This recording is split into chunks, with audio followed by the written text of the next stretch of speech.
जनाब वाला डॉक्टरी रिपोर्ट के मुताबिक मरहूम नासिर हुसैन की मौत 2 घंटे पहले हो चुकी थी और उस कमरे में 2 लाशें थी। एक मरहूम नासिर हुसैन की जिसका हार्ट फेल हो गया था और दूसरी लाश थी मरहूम विक्की की जिसको कत्ल किया गया। अब सवाल ये पैदा होता है कि उस कमरे में सिवाय इस लड़की के कोई और मौजूद नहीं था। अगर इस लड़की ने कत्ल नहीं किया तो फिर किसने किया? ये झूठ है जनाब आली, मैंने इससे कुछ नहीं किया, मैंने उसे कत्ल नहीं किया। मेरे पास इस सवाल का जवाब मौजूद है। विक्की का कत्ल तुमने किया है।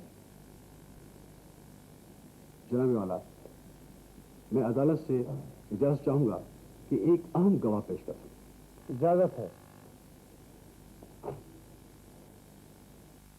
बशीर अहमद बल नजीर अहमद हाजिर हो। सलाम साहब। हाँ तो बशीर, तुम शेख नासिर हुसैन के पास कब से मुलाजिम थे? बहुत दिन हो गए सरकार, सारी जिंदगी मालिक की खिदमत की, उनका नमक खाया, अब उन जैसा मालिक और कहाँ मिलेगा जी। तुमसे जो पूछा जाए उसका जवाब दो। बहुत अच्छा जी। अच्छा ये बताओ, तुम इस लड़की को जानते हो? बहुत अच्छी तरह, ये अक्सर मेरे मालिक से मिलने आया करती हूँ। तुम्हारे मालिक का इस लड़की के साथ क्या रवैया था? बहुत अच्छा, वो बहुत मेहरबान थी सीमा बीवी पर। आज तो आपको मार देकर रहूंगी अंकल। बेटा, नौजवानों ने हमेशा बूढ़ों को मार दी है, लेकिन क्या? तजर्बा भी कोई चीज होता है। उम्र गुजरी है इस दश की तैयारी में। अच्छा ये बात है, तो ये रही है। बहुत खूब, चाल तो तुमने बहुत अच्छी चली।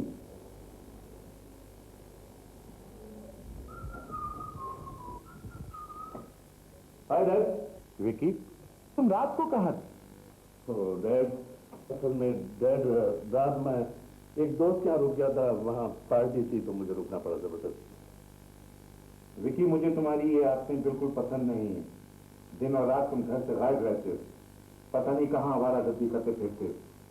डैडी, आपका प्रॉब्लम ये है कि आपके साथ एक ऐसा बंदा चाहिए जो शतरंज खेलता रहे इस लड़की की तरह। मेरे पास इतना वक्त नहीं।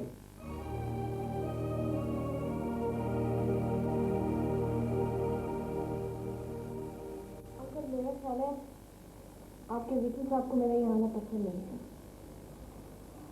वो कौन होता है तुम्हें रोकने वाला? ये घर मेरा है, ये जो कुछ भी तुम देख रही हो सब कुछ मेरा है। उसकी क्या हैसियत है?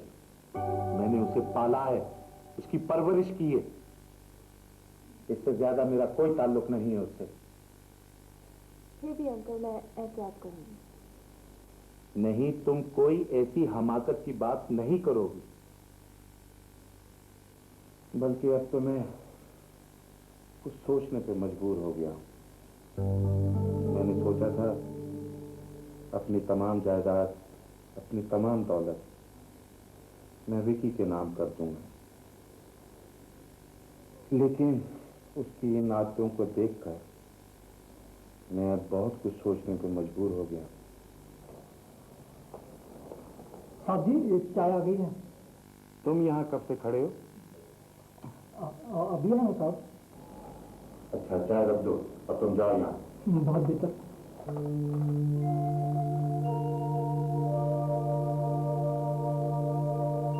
तो भी मैंने सारी बातें सुन ली थी। आप यकीन करेगी, मैंने जानबूझकर नहीं सुनी थी। तुम तो कह रहे थे कि तुम्हारे साहब इस लड़की पर बहुत मेहरबान थे। इस गुफ्तगू में तो ऐसी कोई मेहरबानी नहीं है। ये बात एक और दिन की है जी। उस दिन साहब कमरे में मौजूद थे। उनके कमरे का दरवाजा ड्राइंग रूम के साथ ही है। मैं ड्राइंग रूम में सफाई कर रहा था जब मैंने ये बातें सुनी। देखो,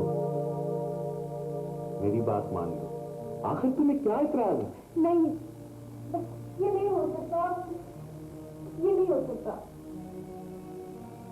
देखिए ना, मेरा आपसे क्या ताल्लुक है? यही कि मैं आपके पड़ोस में रहती हूँ और कभी कभी आपकी खैरियत मालूम करने और आपके साथ सिफारिश करने के लिए आपके पास आ जाती हूँ। इतनी सी बात पर आप मुझे अपनी दौलत और जायदाद में हिस्सा दे रहे हैं तो लोग क्या समझेंगे? लोग कुछ नहीं समझेंगे। रिश्ते दोस्ती और खलूस के होते हैं, इसके अलावा कुछ नहीं होता। अच्छा छोड़ें, इस मौजूद से फिर करी बात है। बसा दिखाएं? तुम भी बहुत होशियार लड़की। अच्छा देखो, ये टेबल पर शतरंज पड़ी, लेकर आओ।